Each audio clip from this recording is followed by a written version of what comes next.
বলে যে আমার মেয়েকে আমি স্বাবলম্বী করব, ঘোড়ার ডিম করবেন আপনি। আপনার মেয়ে কখনো স্বাবলম্বী হবে না। আপনার মেয়েকে পাহারা দিতে হলে পুলিশ লাগবে। আর আমাদের সমাজে কিছু মানুষ নারীকে নিজের পায়ের উপর দাঁড়ানো শিক্ষা দিচ্ছে। বিশ্বাস করুন, এই ফিতনা বের হয়েছে, ইউরোপ আমেরিকাকে শেষ করে দিয়েছে, কাফেরদেরকে নিঃশেষ করে দিয়েছে, এখন মুসলিমদের ঘরের ভিতরে সেগুলো ঢুকিয়ে দেওয়া হয়েছে। এগুলো এত কঠিন বিপদ আপনি জানেন না। যেখানে এটা ঢুকছে সেখানে শ্বাস পরিবার ধ্বংস করে দিচ্ছে, পরিবার থাকতে চায় না।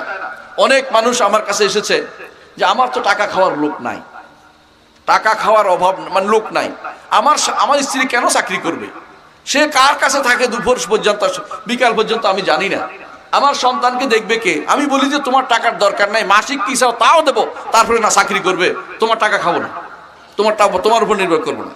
এইটাই হচ্ছে রাসূল বলেছেন যে তাকফুরুনাল আশির, তুমি স্বামীর অবাধ্য হবে।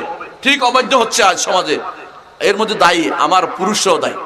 অনেক পিতা আছে বলে যে আমার মেয়েকে আমি স্বাবলম্বী করব, ঘোড়ার ডিম করবেন আপনি। আপনার মেয়ে কখনো স্বাবলম্বী হবে না। আপনার মেয়েকে পাহারা দিতে হলে পুলিশ লাগবে। আপনার মেয়েকে পাহারা দিতে হলে আবার নারী পুরুষ লাগবে। নারী আমার একজন বলছিল, দেখলাম রাজারবাগ পুলিশ ফাঁড়িতে, বুঝছেন তো, মেয়েদের একটা জায়গা আছে, ওখানে রাজা পুলিশ ফাঁড়ির নিচে পাহারাদার রাখছে পুরুষ একটা বুড়ো দেখে। কিরে, নারীকে তোর পাহারা দিতে পারে না, পুরুষ লাগতেছে কেন? কারণ এইটা হচ্ছে তবিয়া, প্রকৃতি বিরোধী কাজ শুরু করে দিয়েছে। প্রয়োজনে আপনি নারী নিতে পারেন, মানা নাই, কিন্তু শরীয় বিরোধী কাজে তাদেরকে লাগাতে পারবেন না। আজ তাই হচ্ছে, যেখানে সেখানে নারীদেরকে যা ইচ্ছে তা আপনি কাজ দিচ্ছেন। তারা এই জন্য পরিবার ধ্বংস করছে, সমাজ ধ্বংস করে দিচ্ছে।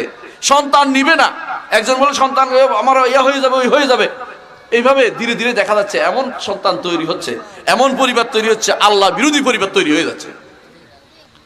এ সবই হচ্ছে আল্লাহর বিরুদ্ধে যাওয়ার পরিণতি।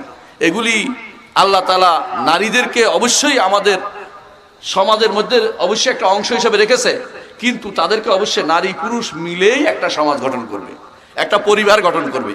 নারীর দায়িত্ব ঘরে, রাসূলুল্লাহ সাল্লাল্লাহু আলাইহি ওয়াসাল্লাম বলেছেন আল মারআতু রাইয়াতুন ফি বাইতিহা, নারী তার ঘরের রানী, নারী তার ঘরের রানী, কিন্তু বাইরে গেলে হয় চাকরানী।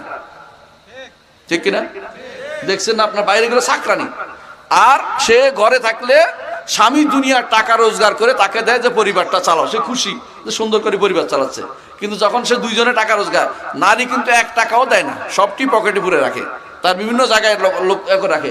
বেটা এত কষ্ট করে টাকা রোজগার করে এনেও স্বামী নিজে এসব মনে করে যে সে নারীর অহংকারে ঘরে থাকতে পারে না। এগুলি হচ্ছে সবচেয়ে নিকৃষ্টতম নারী। এরা, এদের সম্পর্কে সাবধান করে গেছেন রাসূলুল্লাহ সাল্লাল্লাহু আলাইহি ওয়াসাল্লাম যে তাকফুরুনাল আশির, যে তোমরা কেন জাহান্নামে বেশি যাবে, তোমরা স্বামীর অবাধ্য বেশি হও। ওয়া তুকসিরুনাল লানা, কথায় কথায় লানত করো।